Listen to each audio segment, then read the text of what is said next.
You make a lot of decisions every day, but this one could be the most important decision that you make. So Mindcore Technologies has actually been around for a really long time. The company's evolved over the years, and that's important to note because in our business, where there's a lot of competition and it's a very commoditized space, one of the things that we see out there frequently is that business owners in our business who start out as technical people, they themselves begin as IT support or engineers, network engineers. They then go into business, but they don't really know how to run a business, and they're not great at being a business owner. It's a very, very common phenomenon that happens in our industry. So Mindcore is different because the company, while it was founded by somebody else, and I got engaged with the company and ended up taking over as the CEO in 2016, my mindset as the leader of the company is what defines the mission, the values, and the vision that we're all following. So why are we different and who are we? We constantly evolve. And that's a big part of our mission and our vision is to never get complacent. So if you looked at us, let's say 20 years ago, we were doing time and materials, break fix. Then we evolved into a company that does what is now called managed services. Right? And it's just I'll talk about that more in a second, but that's really just a mindset and a set of tools. But we then evolved, keeping the managed services in place, into a cloud company as well, where we have a substantial infrastructure in Amazon and a substantial infrastructure in a data center, as well as Azure, right? So then we then evolved again, and this is like every 5 years, and this is very important in our industry. You can't be complacent. Like, you have to evolve with the needs of your clients, of the marketplace, of other businesses out there that we're serving. So we then evolved from, now we're a managed service provider and a cloud provider, and we're experts in all of those. We go for all the training, we understand the marketing, the sales, and how to actually do those projects and deliver them successfully to businesses. Then we evolved into cybersecurity, and that was about 6 years ago. So if you look at that 15, almost 20-year period, there's been constant evolution, improvement, but the reason for that is there's always one reason. Okay, and the reason is to deliver service to our clients and deliver service to the marketplace that goes above and beyond. Right? And the intention is to make our clients' businesses better every day, every minute. And while we're not perfect, and no service company is perfect, we are strongly driven by this need to constantly improve ourselves, our skill set, our mindset, with the specific intention of improving our clients' businesses, making their businesses better so that they can deliver their products, their services to their clients, that their employees can be as productive as possible so that they can reach their full potential. That is always on our mind, and that is behind everything that we do. So that is one thing that sets us apart. And to maybe put a bow on that, we don't actually call ourselves an MSP or a managed service provider. We did back 10 years ago when that was kind of what we thought we were supposed to do. But what I've realized and what we've done over the past, I would say 6 to 7 years, we've evolved to be a TSP, which is a technology service provider. There's a big difference between a TSP and an MSP. I'm actually probably going to put a link somewhere in this video to another video that we've shot in a blog about the difference between a TSP and an MSP. But we go further. So for us, it's about IT strategy and alignment. Your business, for example, maybe you're an accounting firm, 50 to 100 users, and you have your technology infrastructure in place, but the business leaders, the board, the executives have decided that you want to acquire other businesses or you want to switch your primary software that you use to run your practice. Well, that's a technology change. So if your business is going like here, and your technology is like here, like you're out of alignment. Your business and your technology need to grow together and stay in alignment together. And a big, big part of what a true qualified technology service provider does is they ensure that your business and your IT are always in alignment. Now, one of the ways that we do that is by using managed services tools. And so for us, managed services is an approach, it's a methodology, it's a set of tools, but that's not who we are. And so what you will see out there in the marketplace is a lot of companies out there in our business that call themselves MSPs, which is fine. It just means they haven't evolved past seeing themselves as these people that just use these proactive tools. Beyond the IT strategy and alignment is this mindset of guidance, knowledge, and experience. We've been around a long time. A big part of our role, and what our existing clients will tell you, is that we spend a lot of time focusing on speaking with them, understanding where their businesses are going. So it does still get into alignment, and helping them to decipher and distinguish how to actually use the technology to achieve their goals. So it's not just that they're just telling us what they're going to do and we're just saying, here's what you should use for technology. It's more than that, because oftentimes when we have those strategic conversations, they're sharing with us what their goals are and where they want to go. And we're actually stepping back and saying, well, hold on, because if you want to go there, it's not just a matter of putting more tools in place. We're talking about potentially shifting your entire technology perspective. For example, maybe going from on-prem to cloud, right? That's a big, big conversation. But if you're going to be doing a lot of M&A, you want to have centralized, simplified technology, you're probably going to want to have that conversation. It's a very big conversation, as is cybersecurity. So a lot of MSPs simply don't have the ability to have that conversation. We're a boutique firm, right? That sets us apart. Our client base right now, their end users pretty much range from, like, we have clients that have 1 or 2 users, which we're okay with because startups are awesome. We love helping startups, to clients that have about 1,000 users, which is the opposite extreme, because those 1,000 user, 6, 7, 8, 900,000 user firms, what they need from us isn't just the tool set of managed services. They need the mindset, the skill set, and the tool set of co-managed IT services. Whole other avenue, whole other service that we deliver. But the key is, as a boutique firm, we're able to deliver those really, really well with a lot of focus, with in our mindset being focused on a standard of excellence, even striving for a standard of exceptionalism.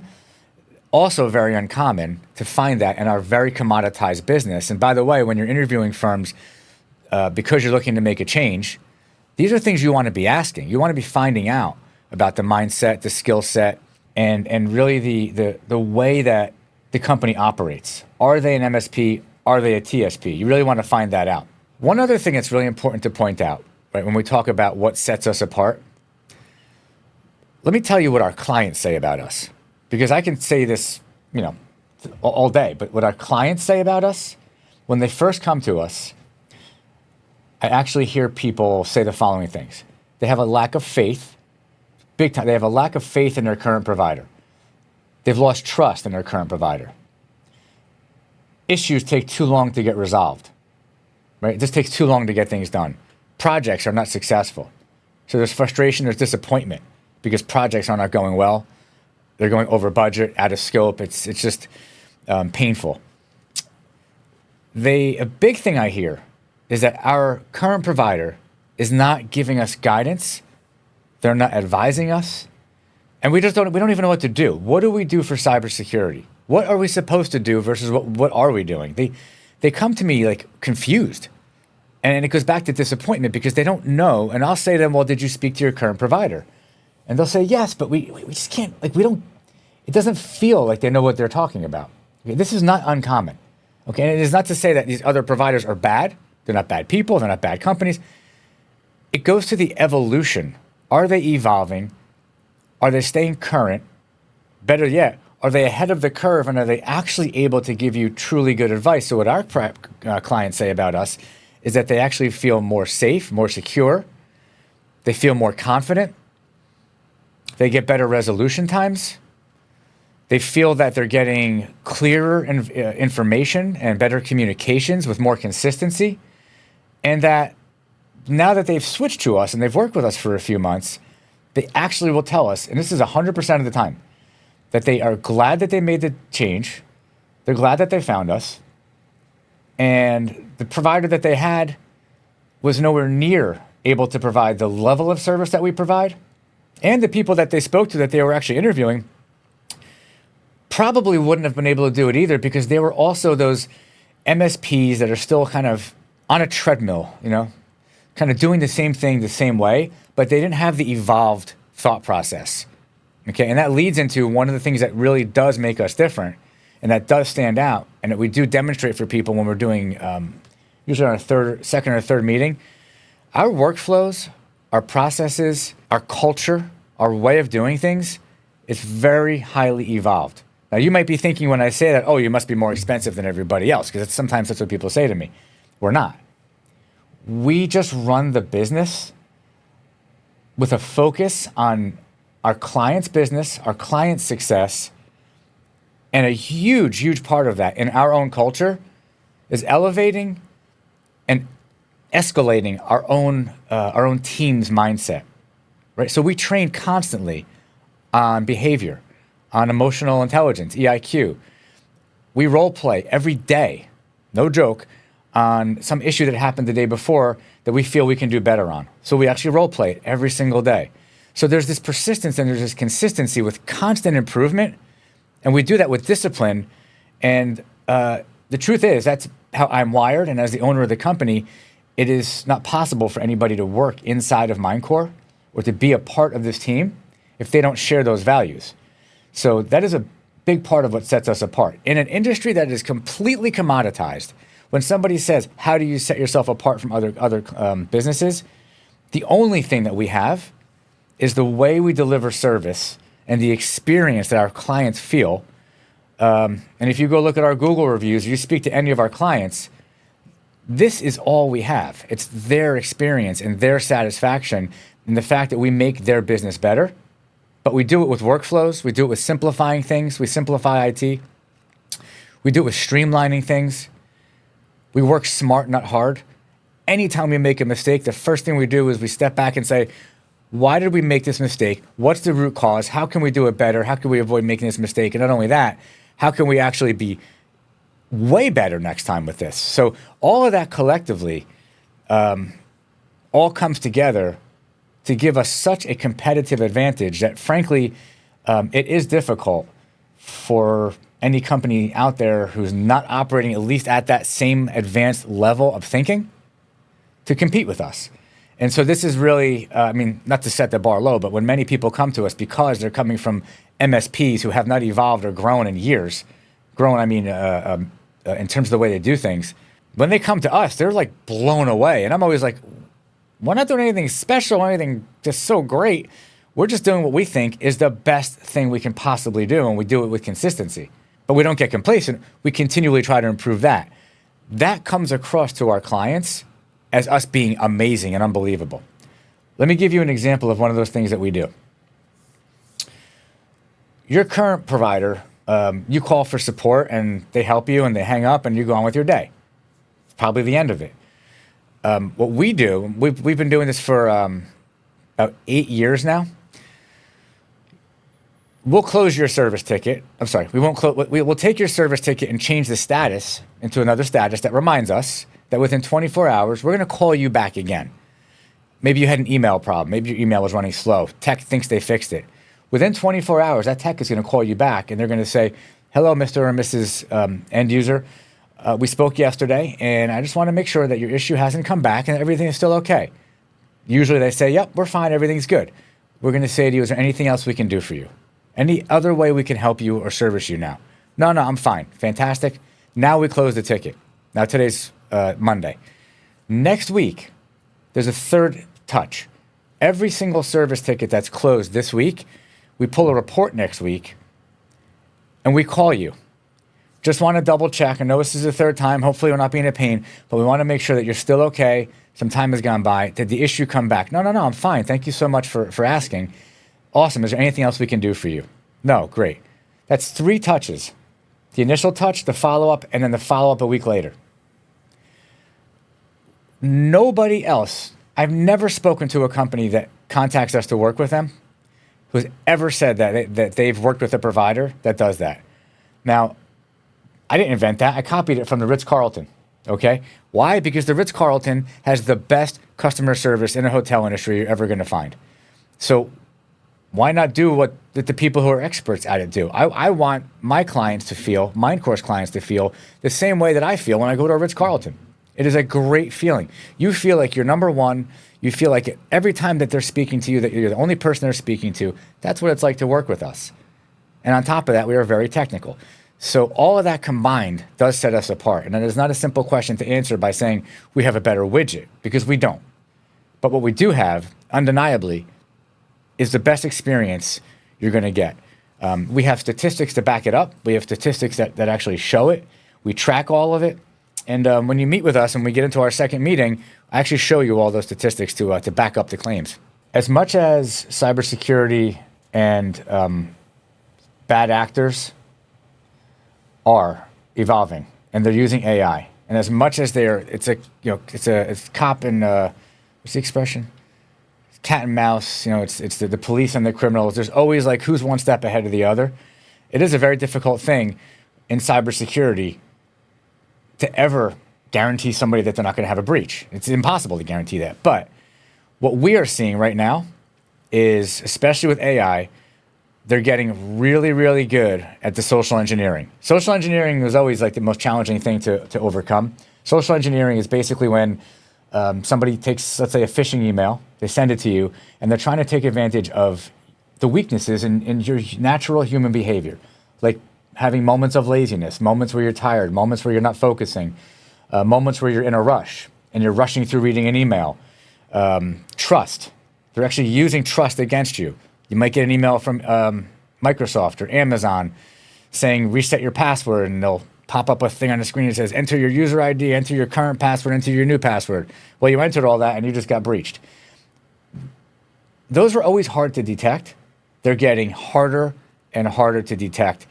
And so this is not new, but what I will say is that what might be new, and what might be new for you, if your IT provider or whoever's giving you cybersecurity advice or guidance is not advising you to take seriously the need to do phishing awareness training, they're misleading you. They're not guiding you in the right direction. There's nothing you can do to prevent those emails from coming in. I have people that say to me all the time, well, we pay you for spam filtering. I know you do. And your spam filter is working great. But it doesn't catch 100% of the emails that come through. And a percentage of the emails that come through that are not caught are phishing emails. If you are not trained to detect those phishing emails, or you're not trained to be curious, if you're not trained to, this is counterintuitive, but you must not trust. It's zero trust. It's a zero trust mindset is actually what it's called. If you aren't trained to have a zero trust mindset, you may click on that link because Microsoft asking you to change your password. What you need to do, and what's happening all the time, it's happening right now. We have a client right now who had a major breach, which I'll tell you about in a sec. If you are not training your staff on how to handle phishing emails, you're doing yourself a disservice, you're doing your staff a disservice, you're doing your clients a disservice. And let me take it a step further. You are almost guaranteeing that you're going to have a breach, and that breach, it's hard to predict how bad it's going to be, depending on your overall cybersecurity posture and how good your backups are, and that's a whole other conversation. The second that one of your employees falls for one of those phishing emails because they trust it too much, or they're not paying attention, or they don't care as much as you do because you own the company and they don't, and they're just there for their 9 to 5, they click it. This is the number one biggest risk to your organization. They will bring you down and put you out of business. So what can you do? You can put a phishing awareness and security plan in place. We use a product called KnowBe4. Barracuda has one. There's tons of great solutions. But one of the best ones out there is KnowBe4. That's what we use. And it's a system that you put in place which sends out fake emails to your user base. Everybody that has an email address tries to get you to fall for a phishing email. It sees if you open it, sees if you click on it, sees if you enter data. You do it for a few months, you make it harder. Some people say to me, well, after 6 months, we should be good. What do you mean you should be good? It's like saying to your doctor who wants you to take cholesterol medication after taking it for 6 months and you got your cholesterol down. I'm good, let me stop taking it. But they're not going to say, okay. They're going to say, no, you need to keep taking it to maintain good. Good needs to become great. So it's the same with phishing. 94 or 95% of the breaches that happen, this is a fact, not my fact, it's a fact in the industry, cyber breaches, 94 or 95% of the cyber breaches come from a phishing email. That's the source. Well, if 94 or 95% of the cyber breaches in the industry come from a phishing email, don't you think that 94 or 95% of your budget should be allocated towards reducing the risk of, you might be allocating your budget towards firewall security, towards a variety of different things. Yeah, I mean, that's a given. You got to secure your firewall. You got to secure, you got to do pen testing. You got to do vulnerability assessments. Those are all a given. What is not a given, and what most people still don't understand, is that you need to train your staff to be extremely aware of those emails coming in. Okay, so what am I seeing most right now in the marketplace? I am seeing most breaches that are happening are from people clicking on phishing emails. And I'm seeing that in those instances, most of the time people are not training on that. Does that mean that if you have that system in place and you're training on it, that you're not going to have a breach? No. But it does mean that you are going to significantly, by a magnitude, an exponentially large magnitude, you're going to reduce the risk. And that's what you should seek to do. Reduce the risk. Now, as a side note, when you do have a cyber breach, because you will, 100% guarantee you will have a breach. It's impossible to think you won't. The most important thing is how you react and how you respond to that breach. How fast you get to detection. If you don't detect a breach, you're done. They'll be in there for a day, 2 days. They're going to encrypt all your data. Then they're going to send you something saying, hey, look, it's a screenshot of all your files. We have your data. You're encrypted. Send us $500,000 or maybe $1 million to get that data back. Now, if you have a good backup, you can say, okay. Well, here's what happened to one of our clients. Now, we had everything in place. These people were so advanced. It was one of the most severe attacks we've seen. And we just got finished working. We're actually still working with an insurance company, a law firm, on behalf of this client that you know, the firms they deal with. Even these firms were like, this is just so advanced that they're surprised. These people got in and they moved so fast. They encrypted all the servers. They encrypted all the backups. They encrypted all their cloud backups. And they did this all within a few hours. Okay? The one thing that this firm did not have in place because they did not have a budget for it was the detection tools. So we had good backup, or what we thought was good backup. The key is, had they had the detection tools in place, we would have known right away that they had a breach, gotten in, figured it out, changed all the passwords, gotten these people out of there, locked down the environment, but way before they had any time to encrypt anything. In this case, they didn't have a budget for it, and they didn't want to spend the money on it. So what's happening now is they've been down, today's Monday, they've been down, this started Wednesday night at 1 o'clock in the morning. They've been down Thursday, Friday, 5 days. They're in a business that they can't be down any day. We finally ended up, the insurance company paid the ransom because the backups were totally encrypted. There was nothing anybody can do. So the ransom just got paid yesterday. We immediately got the decryption keys, got everything unlocked, and we are now, and today's Monday, by the end of the day tomorrow, we'll have everything back up and running. That is uncommon, and that is not how these things usually go. But it's a result of all of the key tools and protective measures that needed to be in place were not in place. Okay, and I'm going to give you one of the most important ones. This organization, for the past 2 years, we've been advising them that they must put multi-factor authentication in place. They've been procrastinating, deliberating, coming up with every excuse to not put it in place. Had they had MFA in place, these people never would have been able to get in. Not never, but almost impossible. Guess what they're doing now? They gave us the approval to put multi-factor authentication in place. 2 years later, a breach that took them down for 5 days. The initial request from the bad actors was $500,000. I negotiated them down to $350 before we handed it over to the insurance company. The insurance company got them down to, I think, $225. Then they paid it. This did not need to happen. And that's the point. So this is what's going on out there in the cyber world. It doesn't matter how big or how small. Okay, this company has 25 employees. We've had attacks on companies that have 2 employees. They're not looking for the size of the company. Okay, they just want to get in. It's a numbers game. As many people as they can break into. Maybe they don't hack you. Maybe they don't encrypt you. Maybe they only have enough time to get into your mailbox and send out 1,000 emails, like one to each of the people in your mailbox. That still allows them to continue casting the net and keep rolling. Okay, so it's still a win for them that they were able to get into your mailbox. You need to have everything in place. Multi-factor authentication, pen testing, vulnerability management, email security management, on-prem backup, cloud backup, multi-factor in all of those areas, security patches and updating. Typically, your MSP handles that.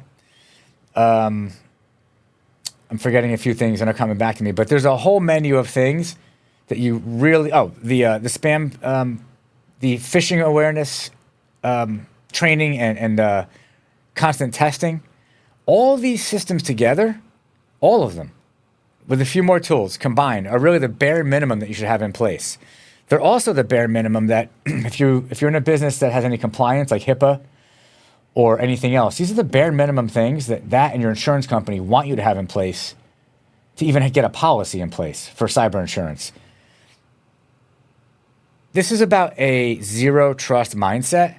If you don't have a zero trust mindset, anything other than that, you're creating a weak environment that is allowing people to get in easier than they should. But just remember, the most important thing, the weakest link you have is your people, and not training them and not having those systems in place that keep them alert is the biggest mistake you could make. And I am seeing on a daily basis attacks with phishing emails. Occasionally we're seeing people fall for them, they get through, and depending on what happens after that, I'm seeing a variety of different levels of impact and damage and financial destruction. When we talk about like what are the key benefits of partnering with Mindcore for a variety of IT services, that type of question, no matter how I answer it, could sound salesy, could sound canned, right? And so if it does, it's not my intention. But there are certain things that do make a difference. So let's just kind of assume for a second that there's a level playing field, and that whether you're a company like us, which is a technology service provider, TSP, or you're a more traditional MSP, which is a managed service provider, that we're all using the same tools to do proactive monitoring, management, and preventative maintenance. But that's really where the similarities stop. So when you work with us, you can expect next level ownership. And that's a big part of our core values. And if I were to share with you our core values, which I actually have in front of me, and there's so many of them, I don't want to forget them. Extreme ownership and extreme accountability are the first two values that everybody in our company must adhere to in order to actually exist in our company. If you are an individual that doesn't take extreme ownership and doesn't have extreme accountability as a way of being, you will not survive in our company. Okay, we won't even stand for it. Why? Because we make the promise to our clients that we're going to treat your business with extreme ownership and extreme accountability. The very core of everything, that is how we operate. We have a deep-seated belief that we're here to make your business better. Now, everything we do has an impact. We are not here to have a negative impact. We're here to have a positive impact. And that is a very, very important part of our core values, of our mindset, and of the way that we work with you. Another thing that we hold ourselves accountable for and we train on constantly, and the clients that we work with do give us feedback that this is a big improvement for them when they begin to work with us. Our focus on clear and frequent communications, big game changer. That sets us apart. We understand that you're potentially in pain, you're potentially uncomfortable, that you're potentially having an issue that's causing productivity issues, and our ownership and accountability of that is one thing, but the communication, the way we really take time to understand the problem, to work with you, set expectations, and keep the communications going, it is really next level. We train on it consistently. We have outside third-party companies that come in to train on that, to train us on that. And the other thing is continuous improvement. We constantly seek to elevate and improve. We constantly train on the technology, but we constantly train on behavior, emotional intelligence, because we could be fixing your problem, but if we don't understand you and we're not able to communicate with you and to have empathy and to really connect with you, it doesn't feel good. And so that's a huge part of how we operate. And so when you're doing projects with us and we're doing support with you, and you may have a business problem and we're sitting at the table with you, we are very active listeners and we listen to understand. Okay, so all of these are not things, I'm telling you with certainty, these are things that most IT companies do not train on, because they're run by IT people. And IT people typically are very logical and analytical. They are not very touchy-feely, emotional, empathetic people. Not to say that there's not some that are, but I can tell you 99% of the people that come to me, when they first come to me, one of their biggest complaints is the company that I'm working with, they don't listen to us, they don't speak to us, they don't understand us, and we're just like, it's not working. We are the opposite because we train like that. We hire like that. So one of the most common things that we experience when we first meet a company that's considering working with us is they actually express that they're not getting the guidance, the shared knowledge and experience, and the strategic guidance that they need or that they want from the current provider. And then I'll explore that and I'll say, well, what do you mean? Well, we were acquiring other businesses and it went terrible. The planning wasn't going well. The acquiring the other location and the integration, it just didn't go well. And in the end, it was just that they didn't plan. We're looking to do some M&A, and they weren't familiar with really how to do the upfront due diligence, and we missed a lot of information that we should have gotten during due diligence. Like, there's a lot of examples I can give you about when people come to us and kind of talk about the disappointment they have with the IT consulting aspect of things, the strategic guidance aspect of things. My background is in corporate America. So the first role that I had, which is back in 1999, was working at Deutsche Bank, the World Trade Center. But I went from there to working for a much larger organization. I shouldn't say that. For another large organization, which was called Foot, Cone, and Belding, which is one of the biggest advertising companies in the world. I was in IT. So I learned a lot about how corporate works. But when I left there, I went to a company called IPG, which is Interpublic Group. And I was there for a few years. And while I was there, that's really where I picked up on, wow, this is a multi-billion-dollar company. I'm working at the corporate headquarters. My role was I was in charge of the day-to-day IT support for the chief executive officer, chief financial officer, the chief marketing officer, the chief risk officer.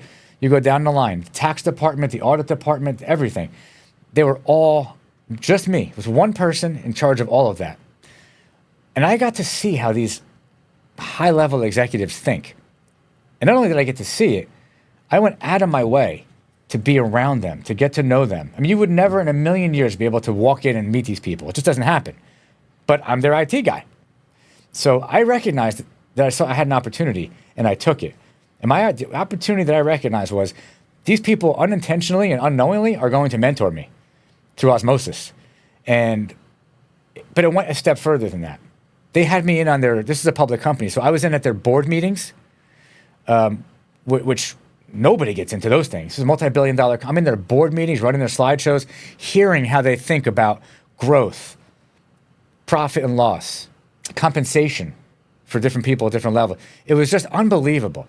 Well, as I continued to work there for many years, I got my MBA, an MBA in Management of Technology, got something called a Project Management Professional Certification, which at the time I think I had to have 5,000 or 7,000 hours of project work. I sat for that test, got that. And what they did was they began to give me all the entities in New York City that weren't doing well.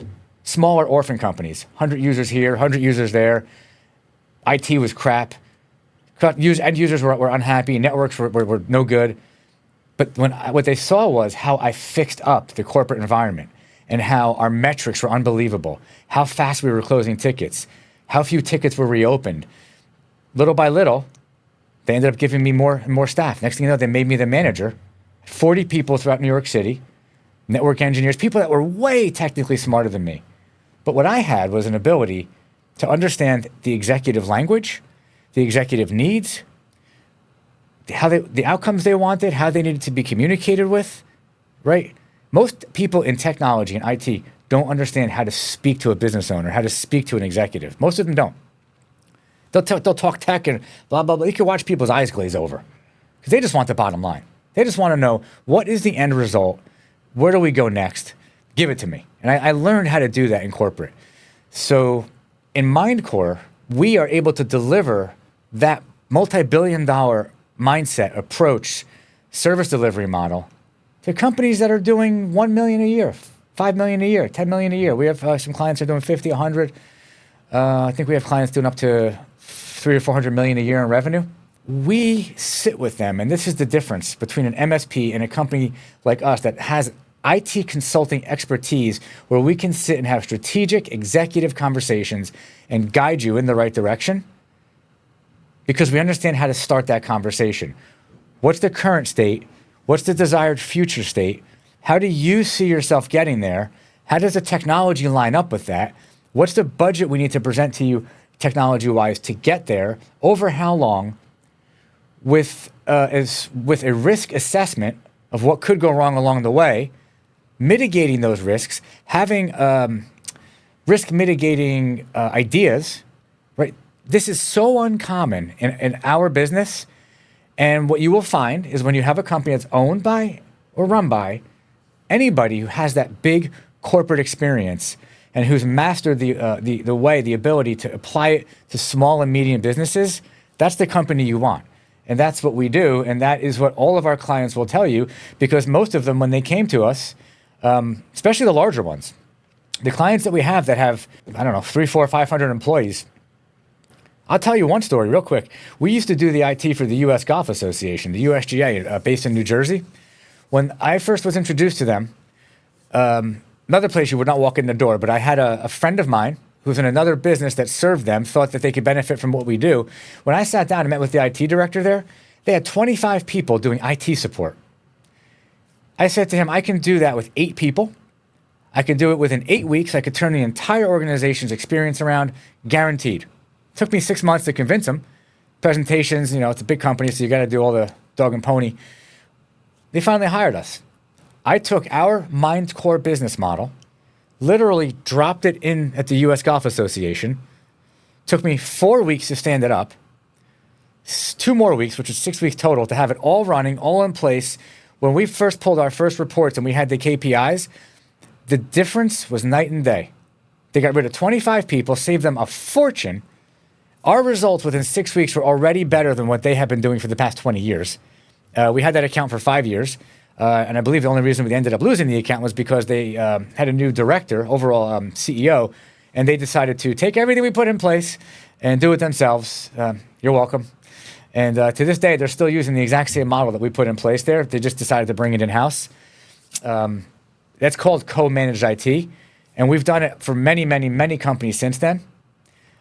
And it's a niche that we do, but it does require you having all those years and years and years, decades of experience and understanding how to take a big, big business mindset, understand the small business owners or the business leaderships, what their desires, what their dreams are, what their hopes, what they want the outcomes to be, connect that and help them make it happen. So that's what we do. And you might be hearing, well, we're too small for that. You're not too small for that. We do it for you if you have one person, if you're just a single owner, or we do it for you if you have 1,000 people. It's just that the conversation is different, but it's the same path. Actually, the conversation is not different. The size of the conversation is different. The scope of the work is different. But no matter how big or how small, you still want to grow. You still have clients to make happy. You still have to deliver service. You still need to have solid workflows and efficiency and productivity and profitability. We help you with that. We know how to make it happen using technology.